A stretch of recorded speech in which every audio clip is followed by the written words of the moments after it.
결혼에 대해서 좀 비추어서 설명을 해보면 좋겠다는 생각이 들었습니다. 결혼은 남자와 여자가 만나서 결혼을 합니다. 왜 결혼합니까? 사랑하니까 결혼을 하겠죠. 그리고 결혼이 뭔지 모르니까 일단 해보는 겁니다.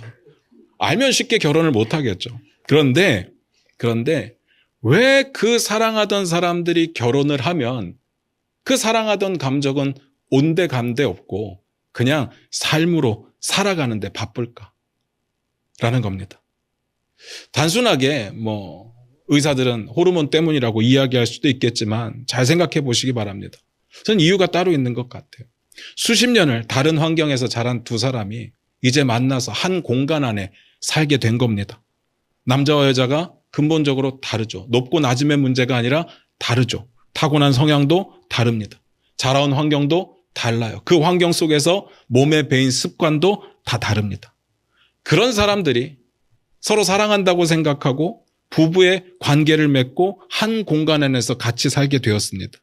이건 단순하게 사는 거의 문제를 넘어서 가장 친밀한 공동체가 된 겁니다. 피 한 방울이 안 섞였는데 가족이 된 거예요. 왜 그랬다고요? 사랑하니까. 그러면 된 거잖아요. 사랑했으면 오래도록 행복하게 잘 살면 되는 거잖아요. 그런데 그런 가정이 없죠. 가정 안에 항상 문제는 생기게 되어 있습니다. 그래서 묻고 싶은 거예요. 아니, 사랑하는데 그렇게 사랑해서 결혼했는데 왜 부부관계 가운데 문제가 생기고 맨날 싸우고 못 살겠다고 하고 그러는 걸까? 잘 생각해 보세요. 서로가 다른 건 문제가 되지 않습니다. 뭐가 문제냐? 서로의 다름을 인정하지 않고 내 삶의 방식대로만 살려고 하는 게 문제가 되죠. 이걸 바꿔서 말씀드리면 자기가 각자 편한 대로 살려고 하면 문제가 생기는 겁니다. 뭔 말인지 아시겠습니까? 많은 사람들 중에 고집 센 사람 중에 이렇게 말하는 사람이 있어. 나 원래 그래. 어쩔 수 없어. 이런 사람들은요. 정말 죄송한데 혼자 사셔야 됩니다. 결혼을 하면 맞춰가야 되는데 난 원래 이래. 난 원래 성격이 이래. 이런 사람들은요. 같이 살 수가 없어요. 저는 혼전동거를 반대하는 사람입니다. 살아보고 결정하겠다. 말은 그럴듯한데 잘 생각해 보세요.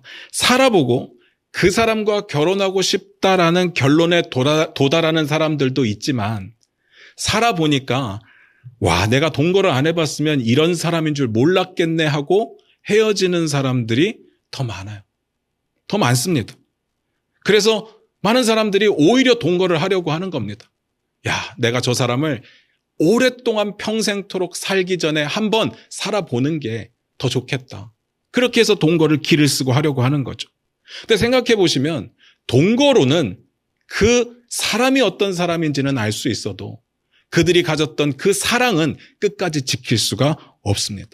잘 생각해 보세요. 평생을 따로 살다가 100% 맞는 부부 관계를 갖는 사람들이 있을까요? 전 없다고 봐요. 그런 사람이 있다면 제가 정말 찾아가서 배우고 싶지만 저는 없다고 봅니다. 결혼은요, 서로 좋아하는 감정으로 지켜지는 게 아닙니다. 그럼 결혼은 뭘로 지키느냐? 언약을 했기 때문에. 그 언약 안에서 부부의 관계를 지키려고 몸부림치며 노력하는 겁니다. 물론 우리에게는 법적인 구속력도 있겠지만 우리에게는 하나님 앞에서 했던 언약이 훨씬 더 중요하니까. 그렇지 않습니까? 그게 맞는 거잖아요. 오래 함께 행복하게 사는 부부들이 우리들 주변에 있습니다. 두 사람의 생활이 완벽하게 처음부터 잘 맞아서 그렇게 살 수 있는 게 아닙니다. 사랑해서 결혼을 했으니까 부부 관계 안에서 맞춰 살려고 노력했던 겁니다. 양보하고 배려하고 이해하고 용서하고. 그래서 결혼 후의 사랑은요, 감정이 아닙니다. 결혼 후의 사랑은 저는 노력이라고 봅니다. 그래서 결혼은요, 두근두근 뛰는 감정을 얼마나 오랫동안 유지할 수 있느냐가 중요한 게 아닙니다.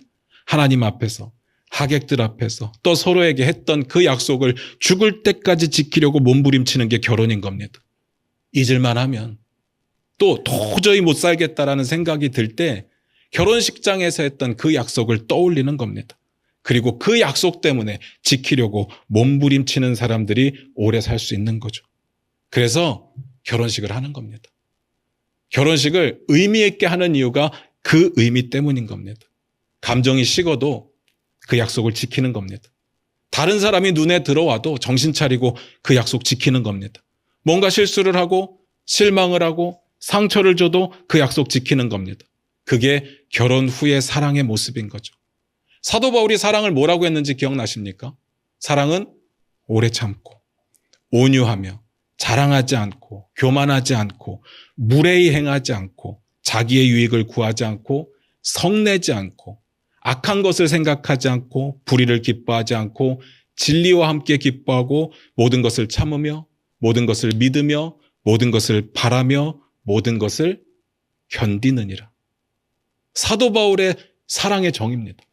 여기에 어디에 불꽃 튀는 감정이 있습니까? 이 사랑은 노력으로만 쟁취할 수 있는 사랑 아닙니까? 그러면 이렇게 의문을 가지시는 분들도 계실 거예요. 감정도 없는 부부 관계에 이렇게 노력해서 지켜야 될 이유가 있을까요? 이렇게 따지시면 안 돼요. 오래 참으려고 노력하는 게 사랑이 없이 되지 않습니다. 사랑하니까 견디는 거고 사랑하니까 참는 겁니다. 사랑이라고 하는 것이 감정으로도 표출되지만 노력으로도 표현된다는 걸 아셔야 됩니다. 그래서 결혼은요, 예식이 무조건 중요합니다. 왜냐하면 예식 안에 하나님 앞에서의 서약이 있거든요.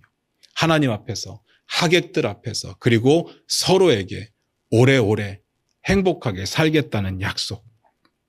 결혼은요, 하나님 앞에서 약속하는 겁니다. 그리고 하객들이 그 증인이 되는 겁니다. 결혼식장에 하객들을 왜 초대합니까? 축의금 받으려고? 아니에요. 우리가 얼마나 예쁘게 결혼하는지 자랑하려고? 아닙니다.